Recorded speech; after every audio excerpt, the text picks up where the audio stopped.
Welcome to episode 11 of our podcast review of Zamrud. Imagine a wedding day. Blood. Yeah, that's one way to put it. We're talking about a ceremony where the bride is like simultaneously signing over a massive fortune and getting a death threat from her new grandmother-in-law. And all of this is happening while the groom's uncle, who she literally just stabbed, is outside making this phony, desperate phone call to his ex-wife. It is absolute chaos. And that's what we're doing today, a deep dive into this source material.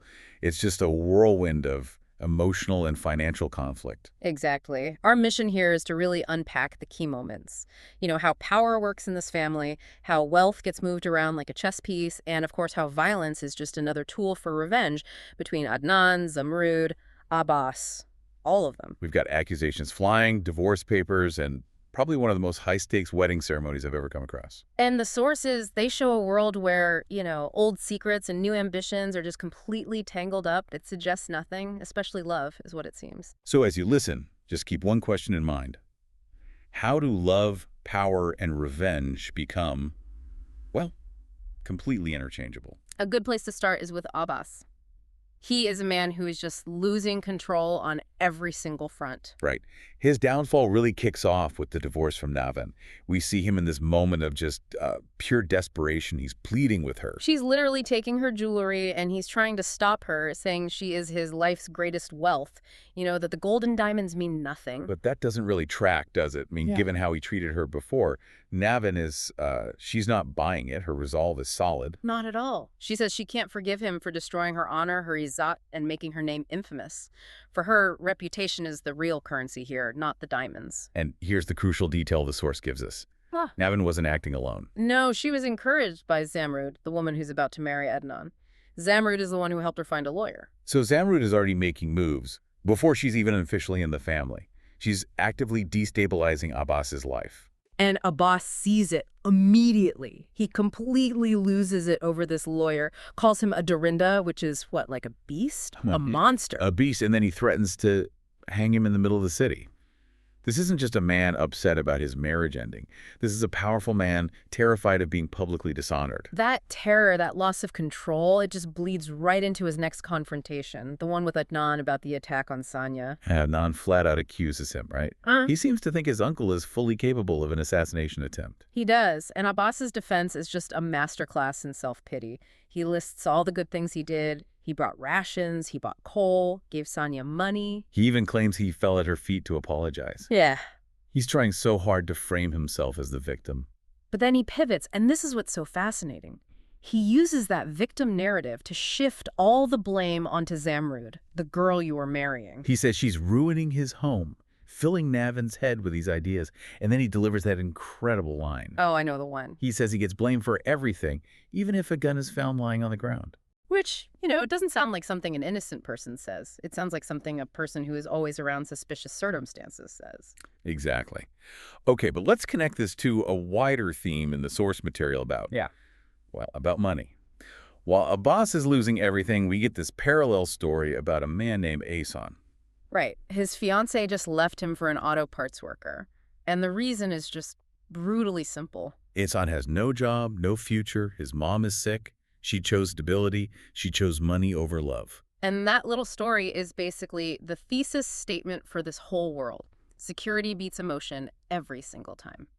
Ahsan, though, he lands on his feet. A commander offers him a home, a job as a logistics officer. A new alliance, loyalty, but based on utility. Stand shoulder to shoulder. Which brings us right to the marriage of convenience and the just staggering desperation of Zamrud's own family. The scene opens with them celebrating. They've got this new blue sports car.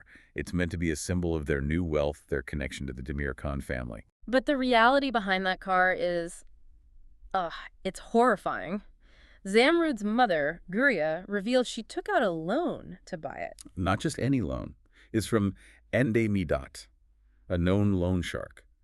At 4% interest, she signed 72 documents. All based on the assumption that because her daughter is marrying Adnan, they're suddenly billionaires. Her husband, Rustam, he's the voice of reason here. He's appalled. He reminds her, they use coal for heat. They eat meat once a month. His clothes are full of holes. He calls her foolish, a coward. And he's right. It was a completely reckless gamble. And Uri's response is one of the most brutal things in the entire narrative. She tells him she never loved him. That sleeping with him was a torment, and then she links his financial failure directly to his identity. She talks about the smell of hunger that follows him. It's devastating. She basically says, you're a failure, and now that my daughter is rich, I don't need you anymore. It shows you how poverty just corrodes everything. Absolutely. And that raw transactional view of relationships is the perfect setup for what happens at Zamrud's actual wedding. The nikah happens. The ceremony is done. They are officially married. But then the matriarch, Azmud Sahiba, steps forward. And she is not there to offer congratulations. Not at all. She looks right at Zamrud and says she never believed in her character, her honor. She accuses her of only marrying her first husband, Adil, for his money. And this is where the condition comes in. Azmud Sahiba says she only allowed this marriage on one vow, and then she gives the threat. It's so explicit. I will kill you, and Adnan won't be able to do anything about it.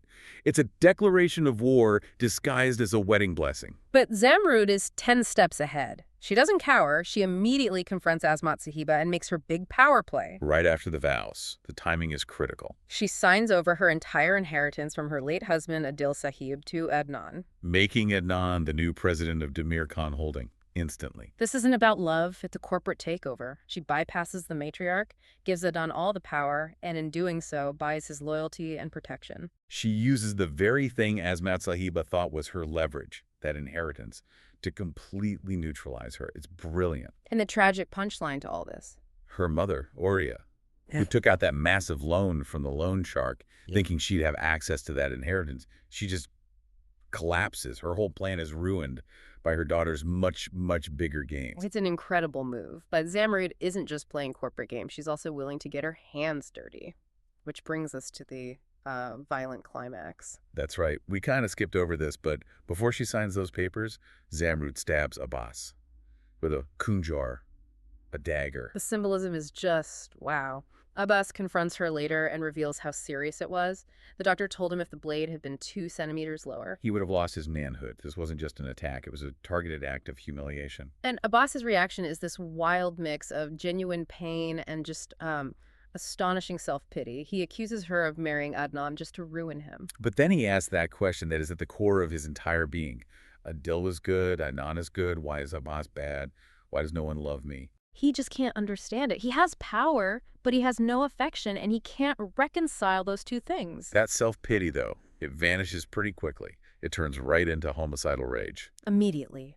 He orders his men to take Zamrud to the jungle and put a bullet in her head. He's vowing blood for blood, life for life. The strategic games are over for him. It's just brute force now. And this brings us to his last desperate attempt at manipulation. After being stabbed, he lies to his own mother. It's an incredible lie. He says his appendix burst from the grief of Navin leaving him. And he says the pain feels like a dagger. The irony is just. It's perfect. He's literally describing the wound he actually has, but blaming it on his broken heart. Then he calls Navin, pretending he's dying, saying he needs to see her one last time. But the whole thing blows up in his face. Navin is with someone else, maybe Adil Sahib, it's a bit unclear, and this person just calmly exposes the lie. Yeah, they just ask, does grief make an appendix burst? And that's it. Navin's free. She calls him out, calls him a liar, a deceiver. She's not falling for it anymore. Abbas is completely cornered. So what does he do? He blames Zamrud again for the lawyer, for everything, and vows to steal her love, meaning Navin, from her. He's obsessed. But the deeper you dig into these sources, the more you realize that all of this, the stabbing, the wedding, the divorce, it's all just the symptom of a much older problem. Exactly. There are these lingering secrets that are just waiting to explode. First, the letters. Secret letters are found. They're written to someone named Samrud, which is probably Zamrud, and they are intensely passionate. You are everything to me, the air I breathe. So the immediate question is, who wrote them?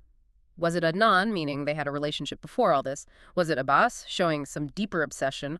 Or was it her dead husband, Adil? The source itself warns that these letters are so dangerous they could turn the house into a battlefield. The material also, it directly asks, did Adnan and Zamrud know each other before? If this marriage was pre-planned, it changes everything we've just talked about. But the biggest hint, the most chilling clue to the past, is that story an unnamed person tells. It's posed as a question for you, the listener, to think about. Right. The story goes, when you return from war after a long time, what do you see? Your beloved marrying your uncle. And that uncle is murdered the same night. That reframes everything. It suggests the real conflict here is centered on an unresolved murder. Adil Sahib, Zamrud's first husband, he was the uncle, so who came back from the war, Adnan, someone else. If Zamrud is tied to that murder, this marriage to Adnan isn't just about a power transfer. It could be about protection, or atonement, or settling a blood debt. So what does this all mean when you put it together? We've mapped out a story where every single decision, from taking a loan to getting married, is purely transactional. Reputation is everything, and financial security defines love. The marriage between Zamrud and Adnan was essentially a corporate merger. It cemented Adnan's power and gave Zamrud the protection she desperately needed after whatever happened to her first husband and after she stabbed a boss. She traded her money for security, for long-term political survival. So the final question, the one for you to really think about, is about consequences. You have these two massive forces at play. Azmat Sahiba's deadly vow hanging over Zamrud's head, and the ghost of Adil Sahib's unresolved murder. Now that Adnan has the power and Zamrud has shown she is more than willing to draw blood to protect herself, what's the ultimate price of that vow she took? And who is finally going to pay for the crime that war story hints at? That past isn't dead. It's the fuel for everything that's coming next.